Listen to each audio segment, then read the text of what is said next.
way of cooking this, because you see, about the time that you're about 9 minutes away, I'll try and remember to tell you, of actually serving the dish in just a few minutes' time, you would put on the Brussels sprouts. Now, these are Brussels sprouts cut in half, show you how to fix that, and carrots cut in diagonals. So you see the carrot went this way and they're cut diagonally. Gives a nice texture to the carrot and rather an intriguing looking shape for a change. Right?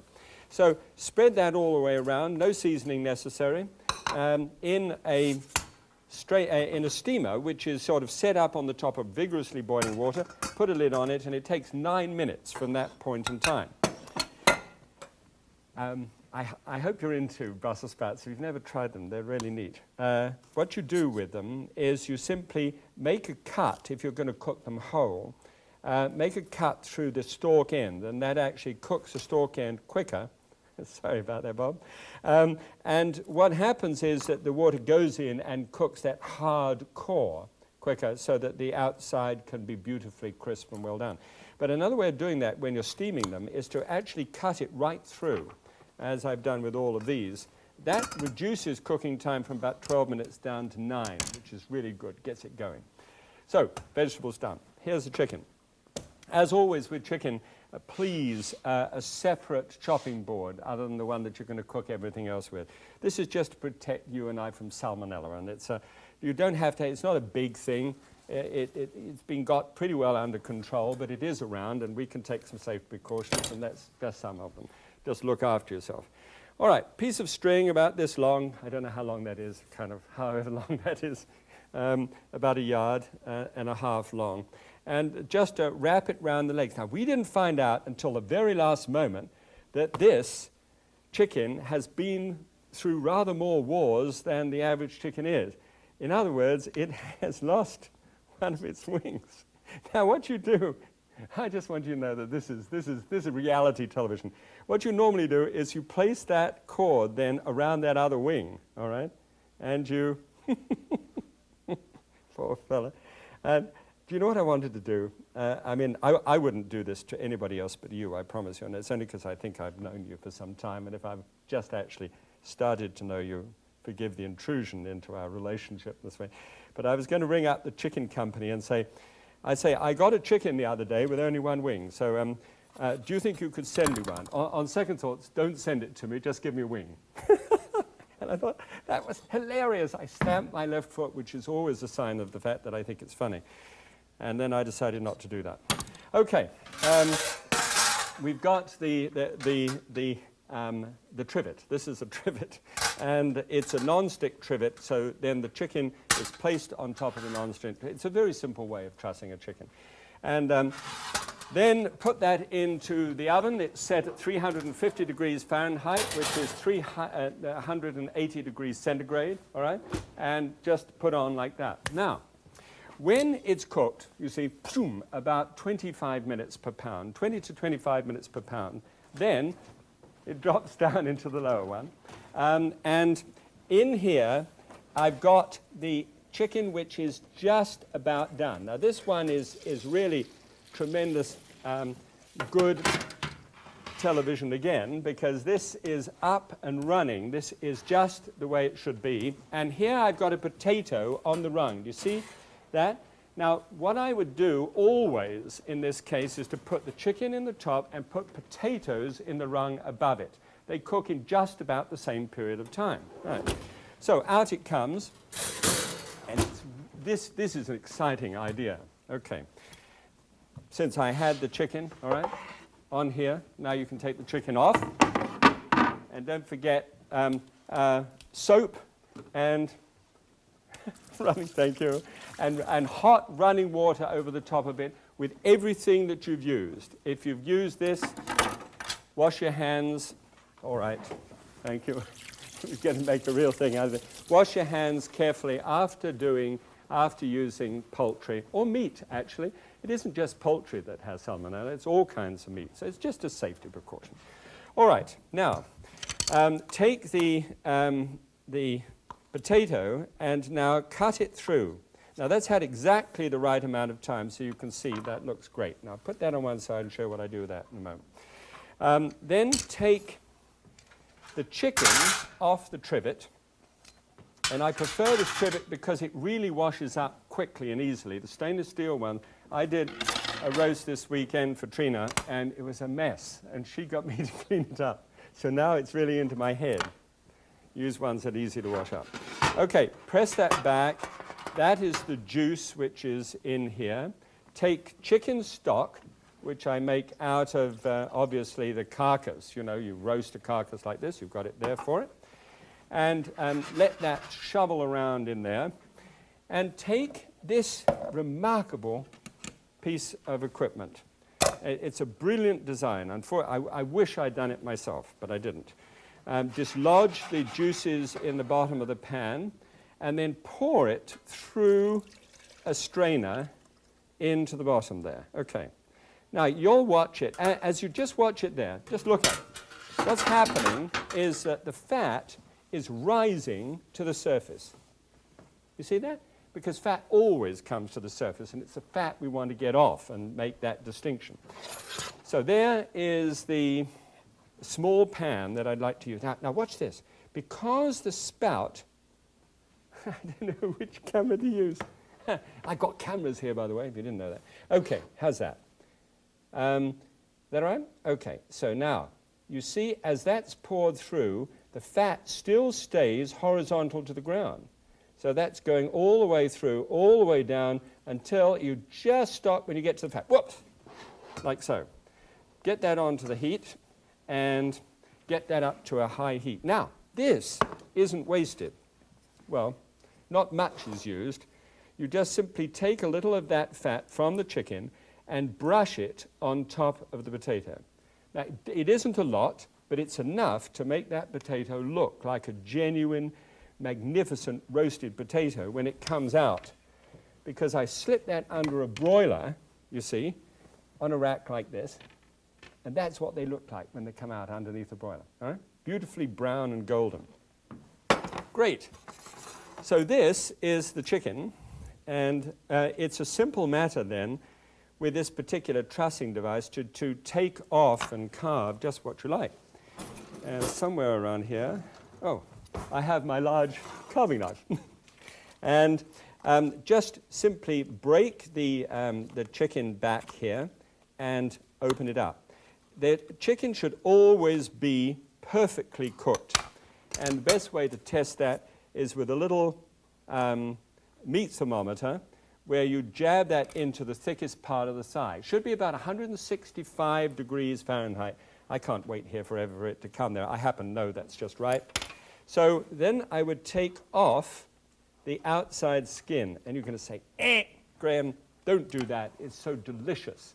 And I know it's delicious, but in this particular case, we need it off because there is saturated fat in the skin. Now, that's what that looks like. Now, you see this is heating up here. This is the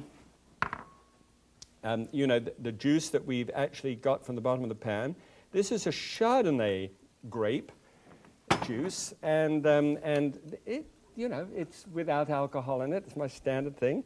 And it's just mixed up with a little arrowroot, about a tablespoonful of arrowroot, 2 tablespoonsful of the other mixture. And then take it from the heat, always, and stir it right in. Now, because it's arrowroot, it instantly changes color and instantly thickens to the degree that I want it to go. So that's just bang on. This is the point where all the vegetables and everything is perfect. So you've got a little broiled potato there, and you can actually get into this and get those.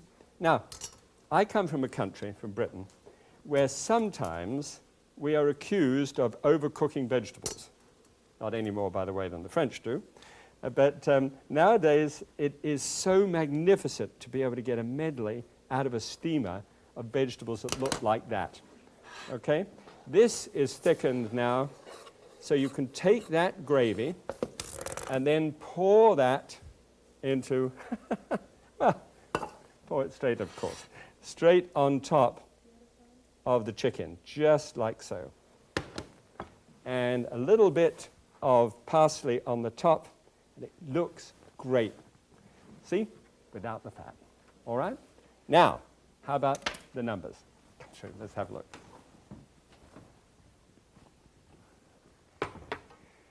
Well, there we are. Now, the numbers on this one are kind of interesting because, you see, we've actually worked on this to produce the fat came to the top, which allowed us to extract from that the pure meat juices without the fat. So we've got that, and we're able to thicken that with just a little of the arrowroot, which gives us a nice, clear, beautiful glaze. Now, the numbers that actually come from that process are like these. First of all, we got a 409, so we've actually cut that down by about 100. 9 in terms of fat, 3 in saturated fat, which means that 21% of that calories come from fat, which is pretty good. 103 in cholesterol, sodium is down to 160, and then finally fibers at the same about 6. So all the way, you know, as far as food is concerned, it's a wonderful thing, but look at how tender that chicken is cooked that way, and the sauce over the top of it. Oh, God. Oh, it's nice. Just that little touch of the Chardonnay there. Just try and get a bottle just to see what it's like. To be stirred into that gravy without all of that fat. It really is delicious. You know, try it. Now, you know what we're trying to do here is that's the technique. Now we've got to springboard, okay, into the next dish. So don't forget, always springboard. Now, the springboard, as far as I'm concerned, this time is really that leg of lamb with the apple and the orange juice, with a very unique idea with a hypodermic syringe. Yeah, it's true. Come along, I'll show you.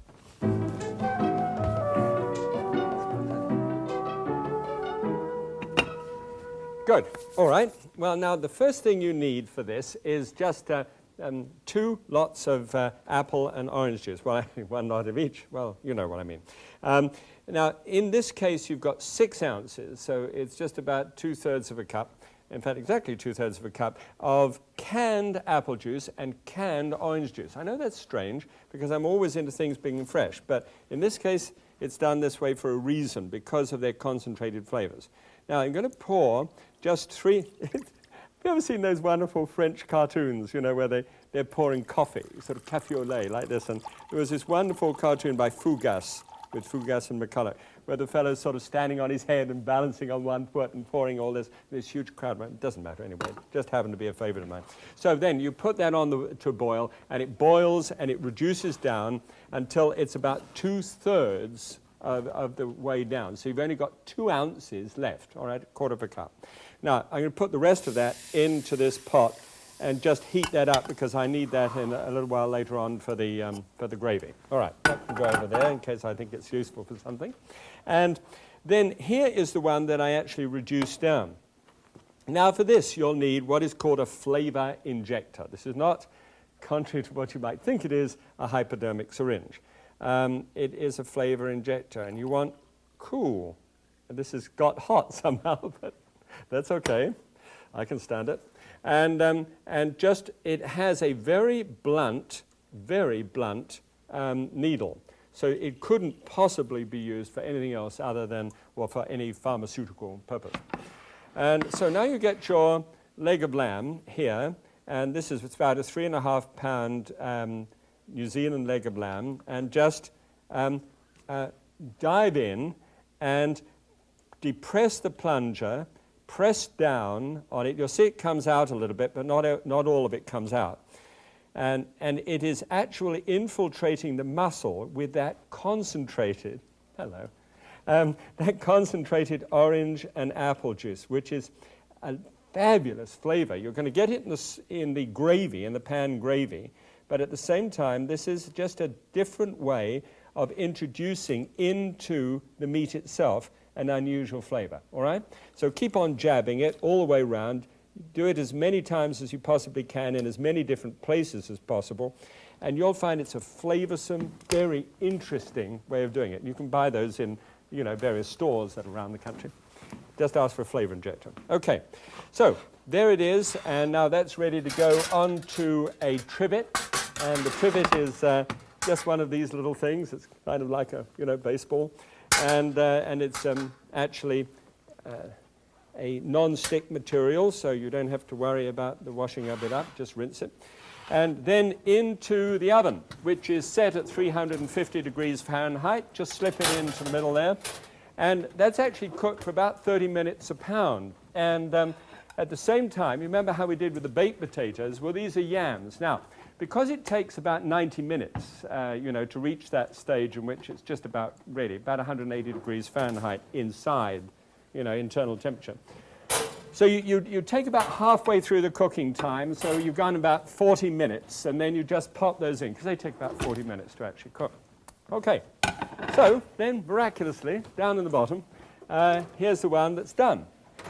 And I took the yams out this time and did something a little different with them.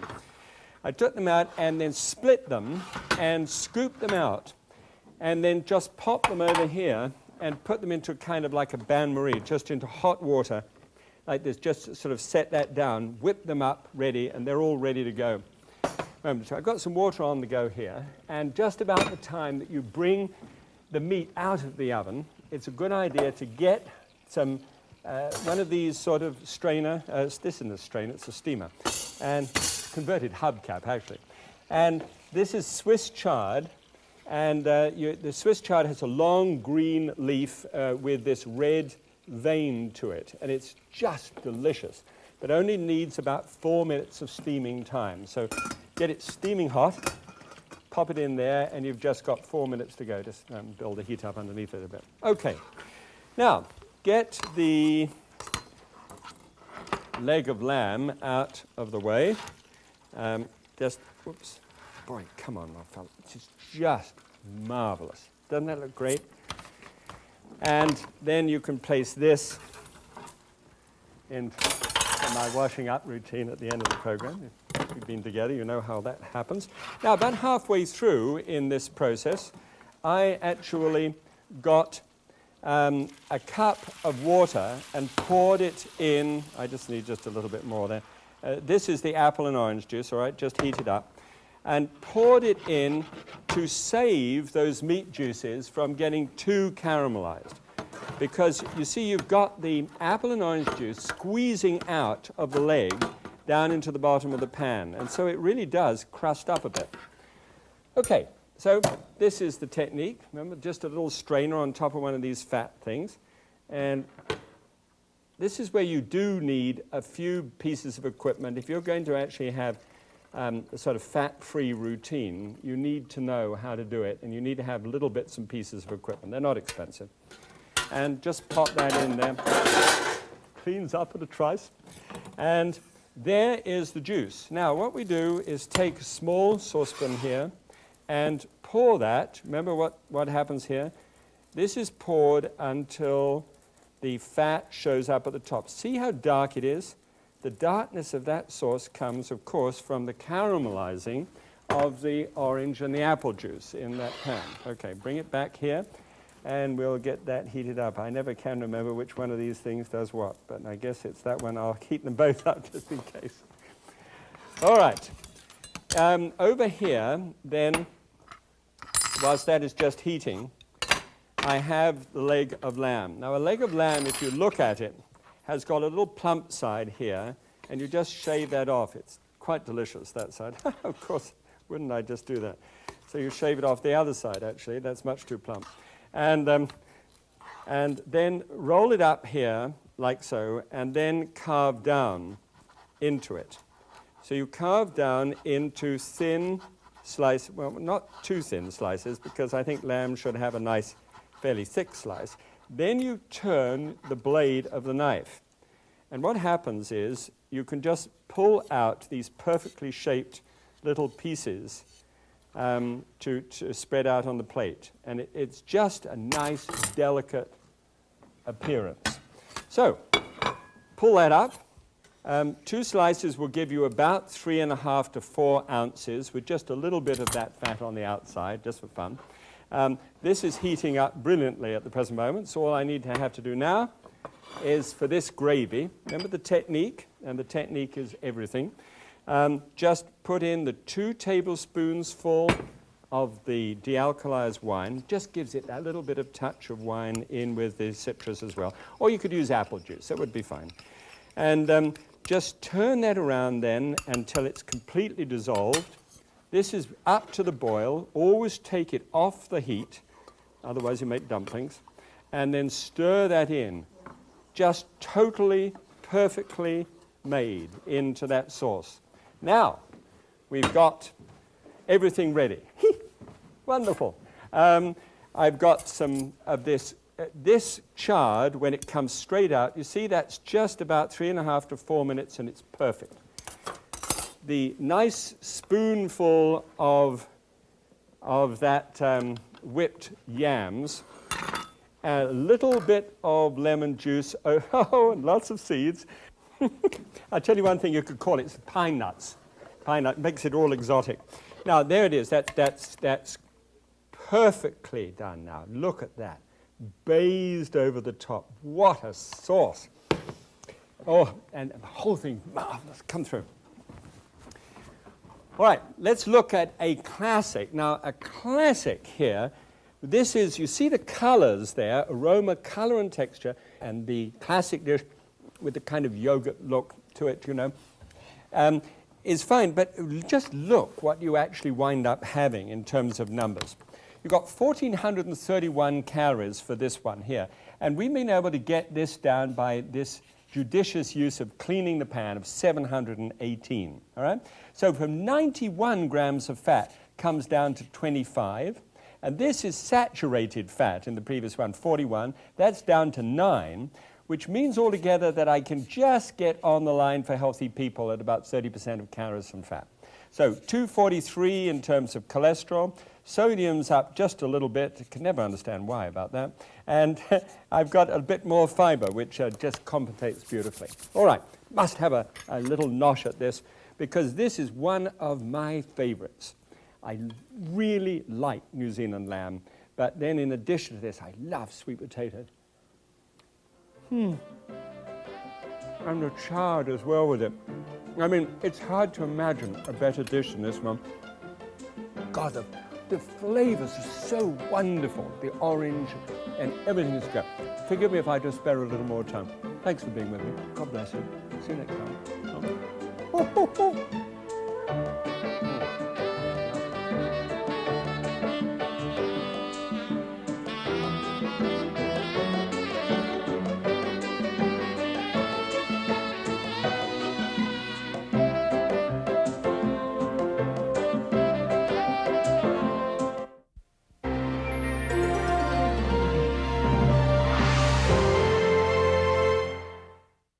Welcome to Graham Kerr's Kitchen. It's really 2 programs in 1.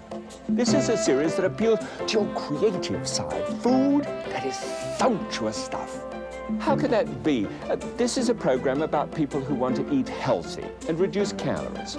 Actually, it's about food with an aromatic quality that fills the nose. Oh, sure. But it's also about keeping my arteries clean by reducing fat. But it doesn't mean a thing if the food isn't rich and colorful. Maximize the flavor. Okay, but I must have healthy food that I can cook in minutes. I must minimize the risk. So welcome to Graham Kerr's Kitchen, where we get our heads together just for you.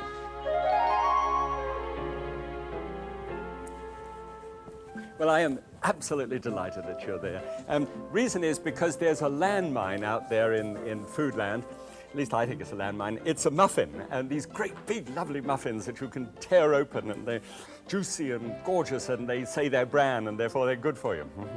And I just wanted to have a look at one today. I'm going to show you the basic technique on how to make a muffin, and then expand that as normal, you know, springboard into some unusual things, including one which has actually got sweet potatoes in it, which is terrific. Really tastes wonderful. And that's the big issue. You know, if we're going to get into things that taste well, then that has to happen. You know, the muffin which has got this kind of it looks like a mushroom cloud. It keeps on expanding over the top, and you now get these from all kinds of delis normally. And then that and a pot of coffee, and they're just so nice, aren't they? It just feels like home should be, even if you don't get it at home, you get it on the way to work or whatever it is. But these things have got a trap in them, and that is that they have a heavy degree of fat. We've been finding that recently in some of these enormous amounts of fat. Well, I wanted to give you 3 different muffins so that you could actually have a go at, if you've never made a muffin before in your whole life. Nod if you have, shake your hand if you have. Well, I see that head. Well, here's the thing, please understand me. I'm not a muffin maker either, but these are so good that these are a firm fixture in my home. Doesn't happen all that often, but it's lovely when I look at Trina across the breakfast table and say, there you are, darling, fresh from the oven, just for you. Doesn't it sound idyllic? About once a year. Okay, but anyway, let's be honest with each other. I'll show you how to make one, and if you like them, who knows, they could crop up as an annual thing with you too. Come along.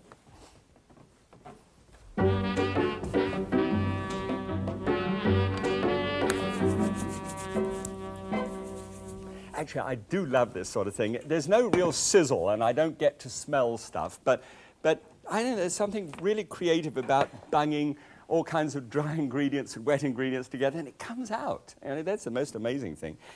So make a note of these things. I warn you, you'll need a pencil and a piece of paper for this one, and if you don't, you know, there's always the book to fall back on, but at least I've warned you. Okay, 2 egg whites, and just shove those in, first of all, and then 1/4 cup of thick black molasses.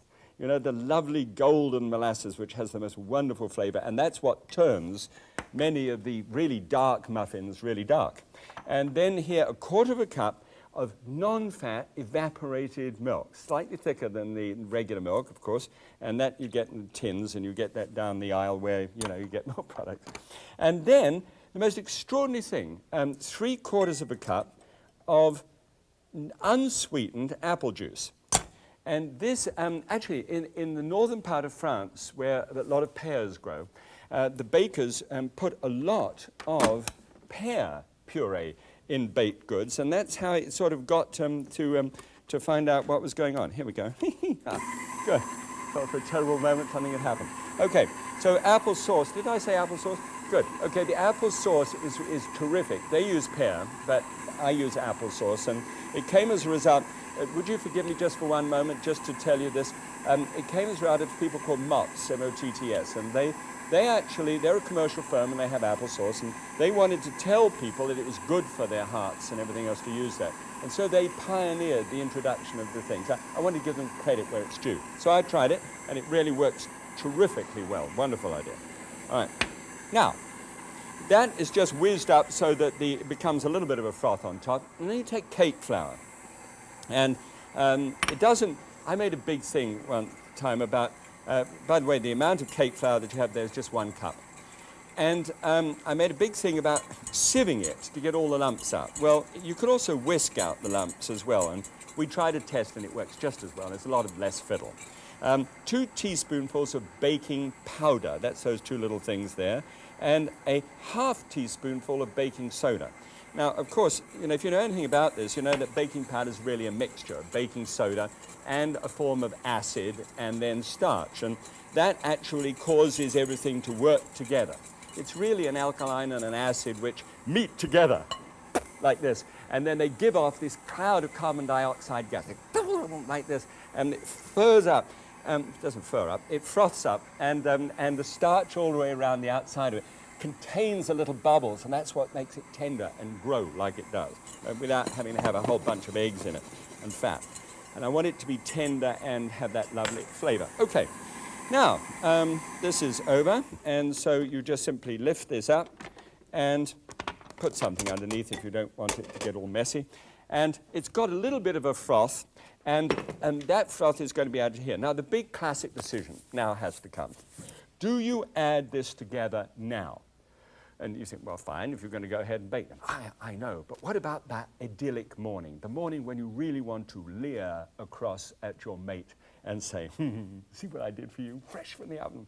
Well, if you're going to do that, put a screen, you know, plastic thing over the top of this, plastic thing over the top, whack it in the fridge, and then stumble down. Don't go in an old bathrobe and fuzzy slippers and hair colours, you know, do yourself up a bit, chaps. And then, anyway, so you come up, and then you rip the plastic off, and you take bran flakes, all right, and you throw the bran flakes in. There's a cup of bran flakes there, and stir those in. Now, the bran flakes are for your bowels, all right. This is wheat bran. I'm sorry, it has to happen. I mean, this is serious stuff. Now, oat bran is good for your heart. Oats for your ticker, wheat for your bowels, all right? If you can remember that, that works really well. Now, this is what makes this a wheat bran muffin. Then you simply take this with a paddle spoon, a spoon about this round. In fact, that's designed for this purpose. And pour all of that wonderfully aromatic mix into there. And this is where you start turning it in. Now, I'm going to, will somebody please just count quietly for me? 20 stirs. You should train yourself to do this in 20 stirs. You see what's happening here? I'm taking the paddle and I'm moving it around the bowl. I'm taking the bowl here and I'm turning the paddle blade the opposite way and turning it round. You see, that is one full fell swoop. And the idea is to be able to incorporate all the flour around slowly and gently until you have incorporated it all together as a batter without beating the whole guts out of the thing. Now, at the moment, the double-acting baking soda, the first action is actually coming. Okay, 20. Now, that's 20. There it is, you see. It's all in.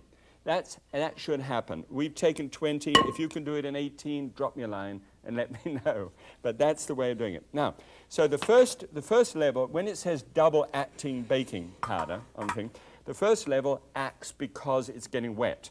The second one acts because, in fact, it's getting hot. So the wet happens first. That's the first action. The second one happens later. Here are some raspberries, nice ones, and they're solid frozen, okay? So, and they've been frozen in that sort of way so that they can be separate. You know, they spread them all out in a big tray and then they freeze them so they keep them separate. Now, just, did you see the little holes everywhere in this? That's the first action that's taking place. And when you put these in, make sure they're solid frozen when you put them in, and make sure you don't kick them about too much, because they can crush and look purple. Frankly, it looks as if it's got bubonic plague, and that's not the sort of first thing, you know, good morning, darling, here's some bubonic plague. Here we go. There it is. This should be a sort of heaped quarter cup measure. Well, that reminds me of Mum at home. Actually, it doesn't. My mum never made muffins, but the chef. And so you put it just like that, put it into the oven, 350 degrees Fahrenheit, okay? And if you can possibly, if you're going to be in the market to change your oven, get one with a propeller at the back. I don't know whether you can see that. But this is a convection oven, and that means that it stirs all the air around inside it so that you don't have any hot spots. Normally, if you've got a regular oven, put it in the middle rung of the oven. They cook best there, okay? But otherwise, with convection, you can do it any way you like. Oh, gosh. And non-stick little, whatever this is. What is that? It's muffins in. And there they are, all right? So I'll take one of these, and we'll, oh, there you go.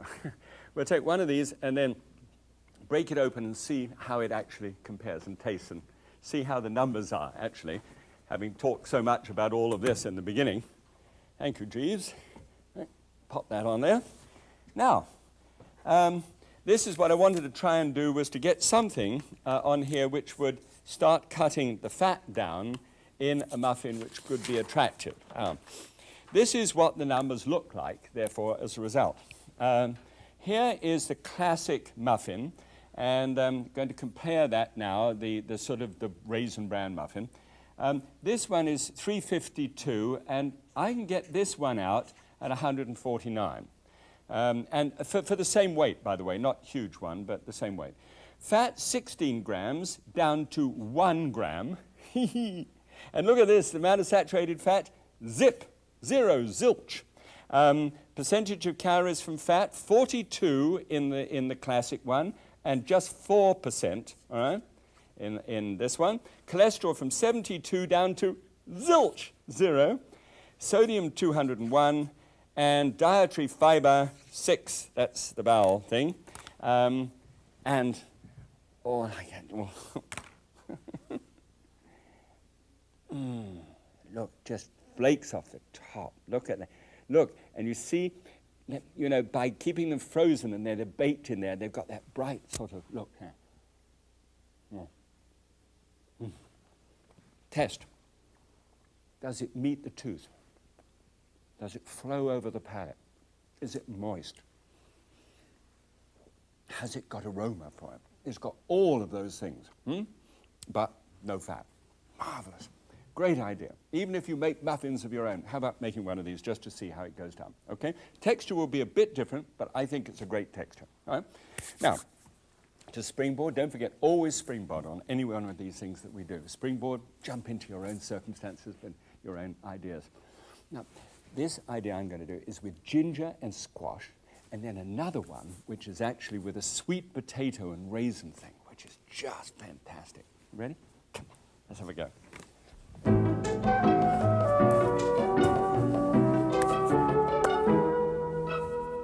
Okay, so what I'm trying to do here is to produce two completely different muffins, but made in exactly the same way with the same sort of balance of ingredients, so that you only have to really write it down once and then sort of fill in the gaps. Well, I hope that's how it works. Okay, now, first thing, let's just slosh this in 1 3/4 cups of cake flour, as we did before. And the other dried ingredients this time changed just a little bit. You notice there's more cake flour this time. I've got exactly the same amount of baking powder, which are the 2 teaspoons, exactly the same amount of baking soda, just a half teaspoonful.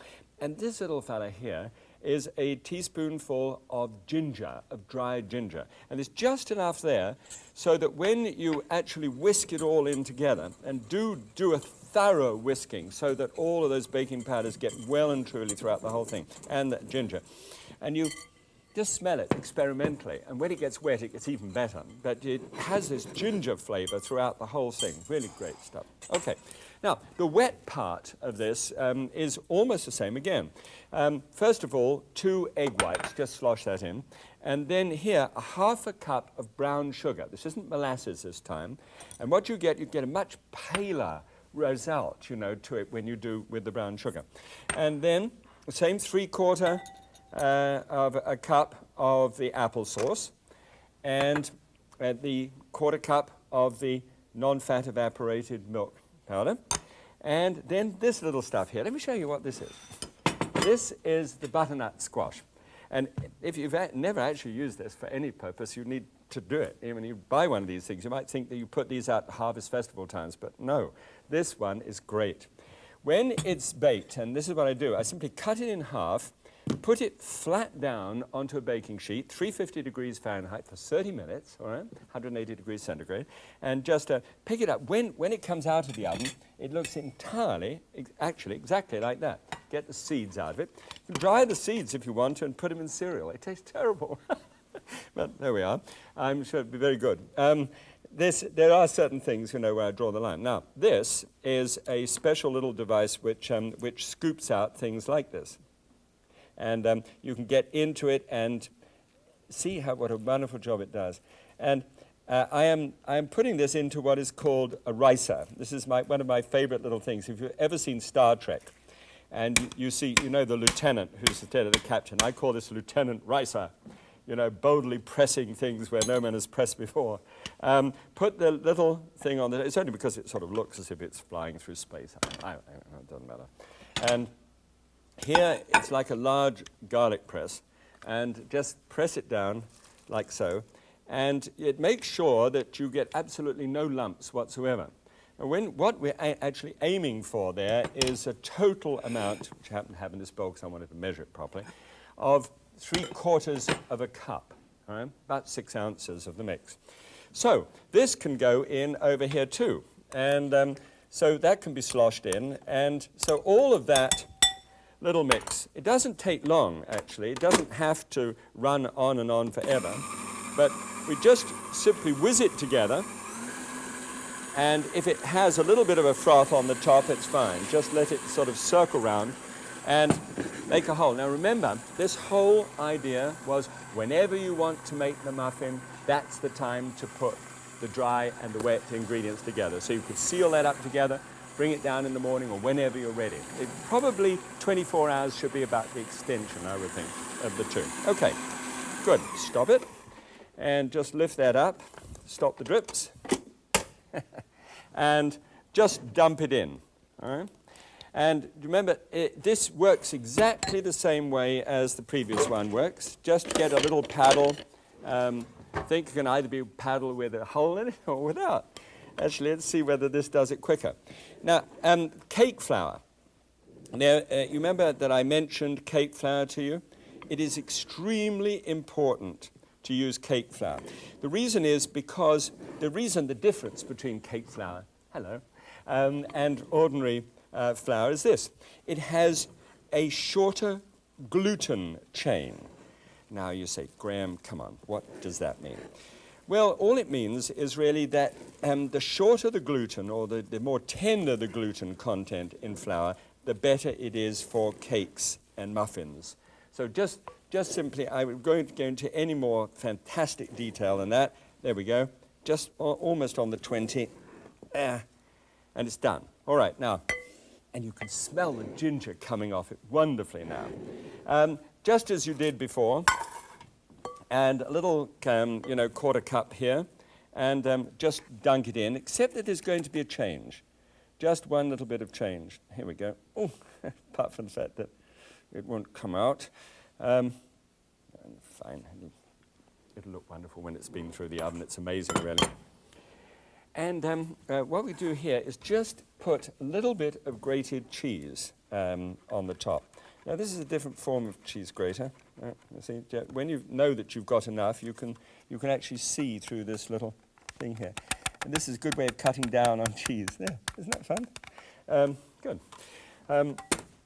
Now, little grated cheese on the top. Bake that into the oven. It's 350 degrees Fahrenheit, just like we did the other one. And I mentioned to you before, this would probably be an easier way of showing it to you. In there in the oven, there is a propeller, right? It's not going at the moment because it doesn't propel itself until you shut the door. But it whizzes all the air round and round and round inside the oven, and that shortens the cooking time, and at the same time does wonderful baked goods. And you could put this down in the bottom or at the top, anywhere, and it would have exactly the same temperature. So it's a good idea. All right, put that on there, open that down there. I've got two lots in here. And so they're in, it's 350 degrees Fahrenheit, 180 degrees centigrade, and they take just on 20 minutes, 15, 20 minutes to do, right? Don't forget the old... Okay, now let me put these two out. Oh, I would get them the wrong way around. These are, turn them straight out of the oven. Don't let them swelter in the tin. If you turn them straight out, they do so much better job of actually steaming out. Good. Okay. Now these are the ginger ones on this side, and these on this side are the pièce de résistance, the thing that I love. I really like these. And these are. Let me run down the ingredients because it's put it together exactly the same way that I just did those. All right. Now.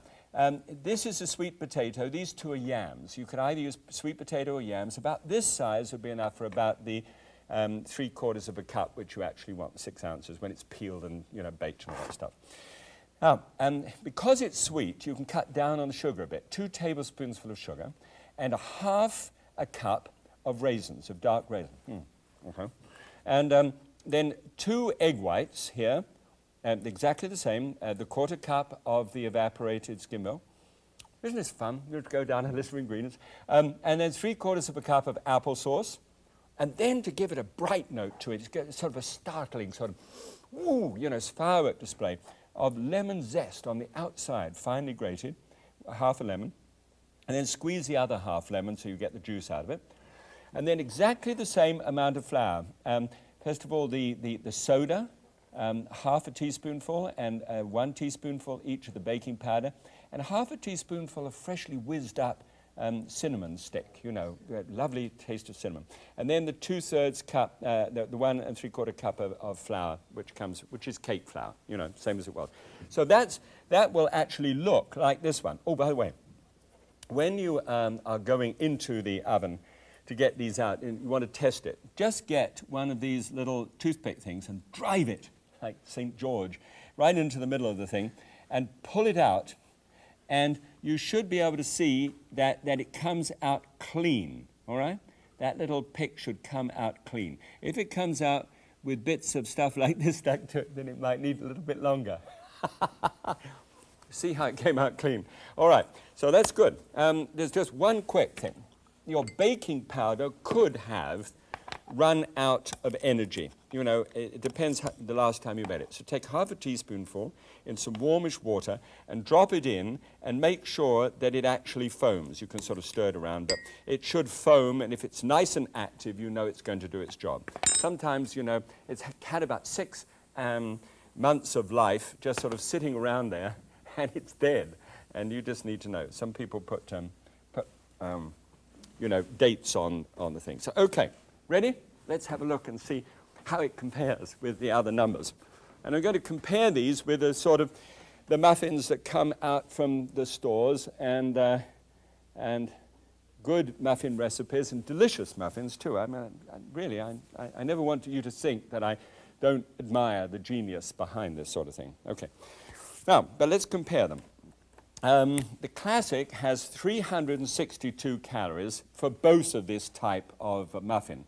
The ginger one has 183, and then the sweet potato one on this column has 216 because it's obviously sweeter. The fat was 11 in the classic, 0 in terms of fat, saturated fat, just a little bit, you know, sort of, I wouldn't even know how to describe it, but it's got tiny little fractions. And then the percentage of fat is, therefore, because of that, is 2% in both cases, 2%. Then cholesterol is, you know, once again, 0, as it was at 78. And then that gives you sodium at 191 and 171. And finally, dietary fiber was 2 in this case with the ginger, and 3 because of the extra, you know, the sweet potato and everything else gave you the extra fiber in the other one. So I think you'll see that if you're going to get into muffins at all and get them on a regular supply basis, wouldn't be a good idea. As a matter of fact, it would be a good idea. It would be a great idea. All right. Now, look for the one with the raisin in it, and that one breaks nicely. Now, it doesn't break as completely. You will tear a little bit as you open it up. You're used to it sort of falling apart. You will actually have to put a little bit of pressure to be able to open them up. There's the real difference between the two. But then you can smell this one, smell them. They've got wonderful smells to them. You see, this one is crusty and crunchy. Oh, it is so good. And so is that one. I think I'm going to rush home for Trina and make up a whole batch of these and say, this is the annual event, darling, just for you.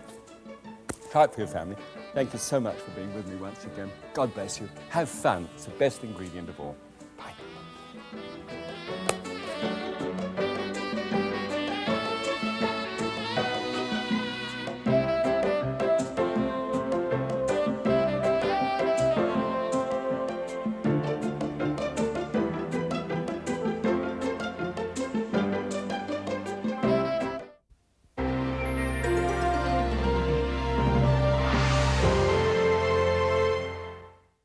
Welcome to Graham Kerr's Kitchen. It's really 2 programs in 1.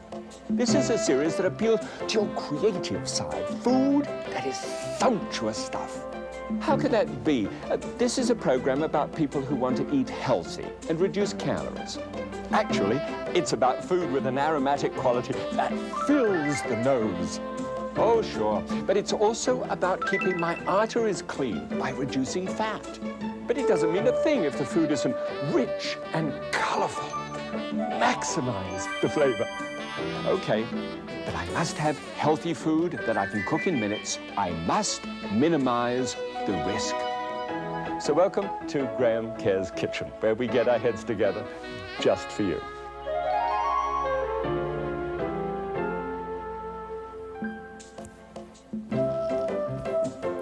It's a great thrill for me that you're here. I'll tell you the reason why, because there are dishes that are fantastic. This stuff is just amazing this time. It's reduction time. Now, that doesn't mean loss of weight, although that could sort of be a fringe benefit. What is really involved in reduction is where you get a stock and you've made this marvelously aromatic stock. And then you let it simmer away or even boil away rapidly, and it goes down and down and down. That's the reduction.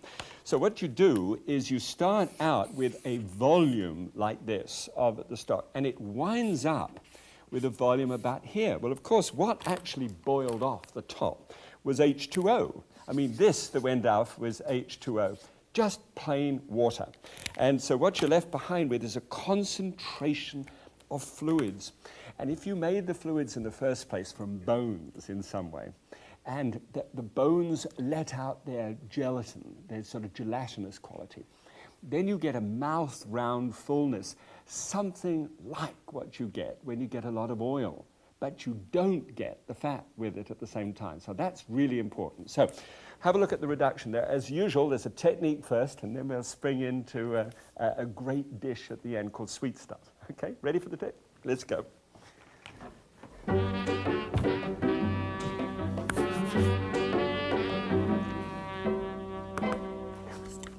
Everything's ready. That music goes on forever sometimes. All right, this has been on the boil here for a while, and what I had was 2 cups of stock, and I just wanted to reduce that right down. Now, obviously, this is a chicken stock because it's for a chicken dish, and I reduced it down. Now, let's have a look and see whether you can see this.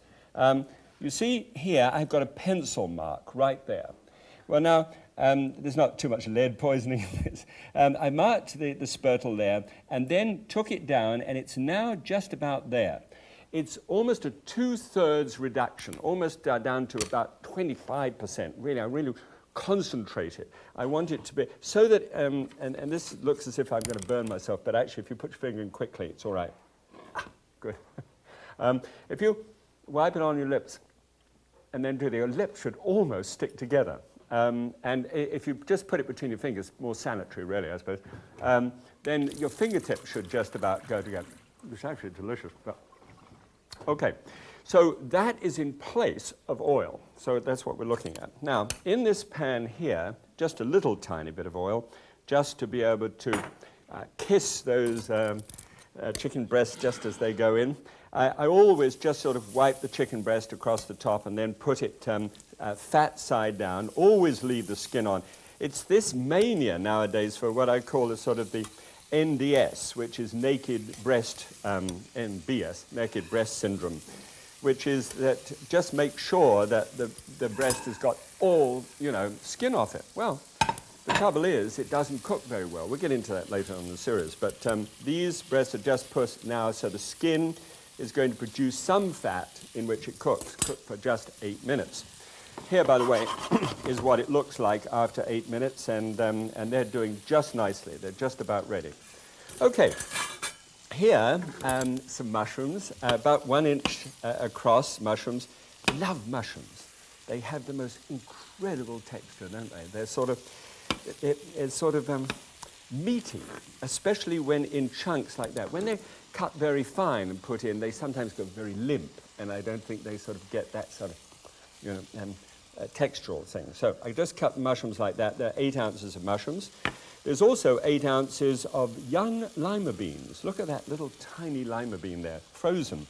Defrost them, make sure they're nice and tender before you put them in. So 8 ounces of that. And then there's almost the same quantity, about out of an 8 ounce can, about 6 ounces of a watered chestnut. If I press a little knife through there and just push through, it's crisp. But it's not as crisp as the fresh ones are. If you can find them from an Asian market sometime, do try them and compare them with the tan ones. There's really no comparison as always, but it's a nice flavor. All right, moving on. Here are some dill fronds. Now, these are cropping up in stores all over the place now. They are magnificent and give the most fabulous flavor to this dish. You've got to go through about a tablespoonful of that and just pop that up with some other stuff that I've done beforehand, and just a little on here it adds. Did you know that in Buckingham Palace they've got plant herbs in the grass so that when they're walking around having tea, their smell of the herbs comes up and engages the guests? Isn't that nice? Okay, so that is the dill done. And then finally, lemon. Dill and lemon in the whole thing really works well. Oh, before, always roll the lemon to break the lemon up inside so that you've got, full use of every spot of lemon.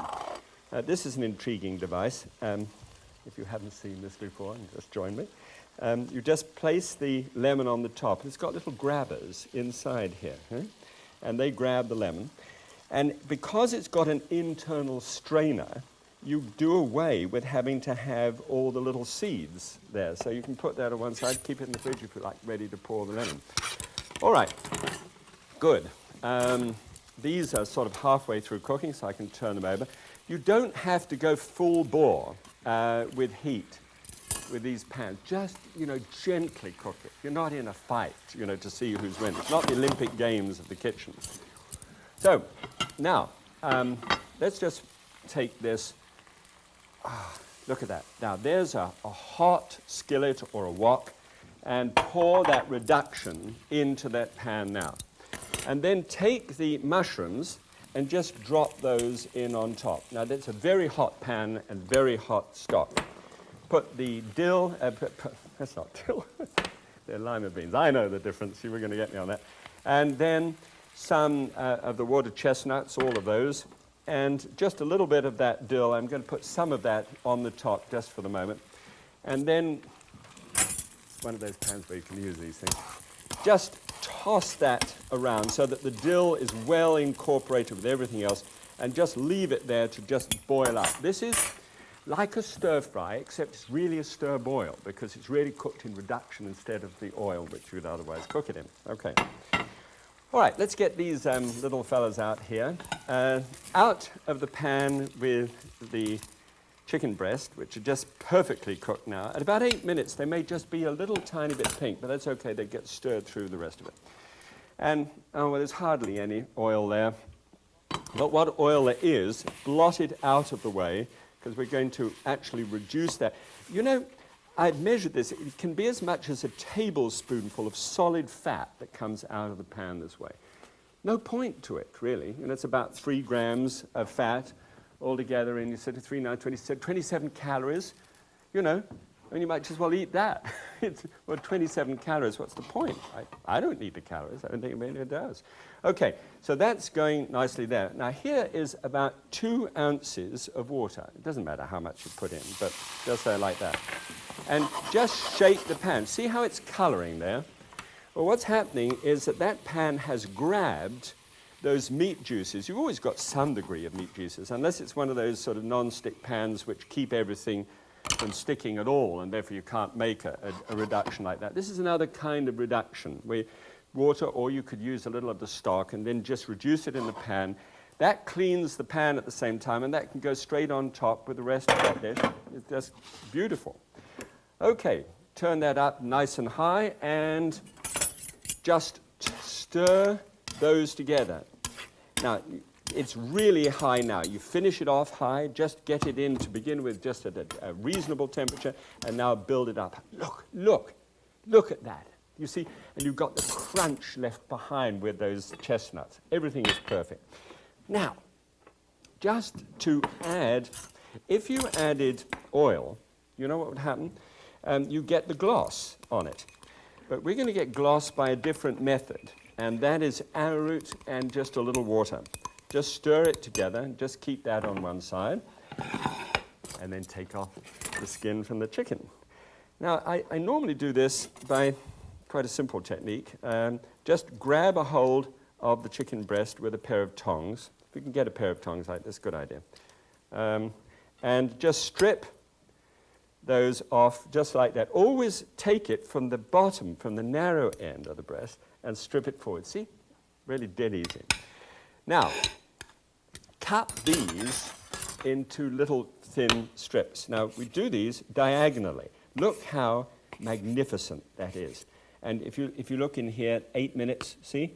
Perfectly cooked, just through there. Succulent bits of chicken. Now, if you're on regression stuff, which means that you've had a heart problem in some way and you really want to try and get better, or haven't had one and somebody in your family has and you don't want to get sick, then you could halve the amount of chicken breast in here and you'd really notice it in the numbers. But I'm taking the assumption that you want to enjoy this and have a wonderful time, and it's not too risky. Okay, so this is now boiling terrifically, and just take up those morsels of chicken straight from the pan. Oh, look, barbecue. Do you see that? Nice smoky smell to it. See, great dishes are born that way. And stir that in together, and then just to give that sparkle that you want the thing to look as though it has indeed got loads of fat in it, just throw that in at the end. It's just a spot. And just give it a stir. And you'll find that that starts to gloss. Do you see the gloss coming up there? Okay? Remember the lemon juice? Little lemon juice just to finish off. Look, 1,000,000 miles of lemon juice. Well, not really, just 1 tablespoonful, actually. Freshly ground black pepper. And although you'll think, oh, Graham, come on, that's a fetish. No, it's not a fetish. Just a little bit of Creole torpedo in there. Well, I'll always do it in the palm of your hand, unless it's a wet hand. Just a little, about a 1/4 teaspoonful of cayenne pepper. Drop that in. It gives it just a subtle bite down, Sneaks up on the taste buds and says, hello! And that is great. Okay, make sure that is well distributed over the whole pan. See how it looks like a stir fry, but it isn't? And then up and at it. Straight to the pan there. Look at that, will you? Wonderful. Now it's glossing and looking fantastic. And always clean this side of the bowl. Let's have a look at the numbers. Come on through. Woo! Looks nice, doesn't it? Doesn't that look fun? Steaming hot and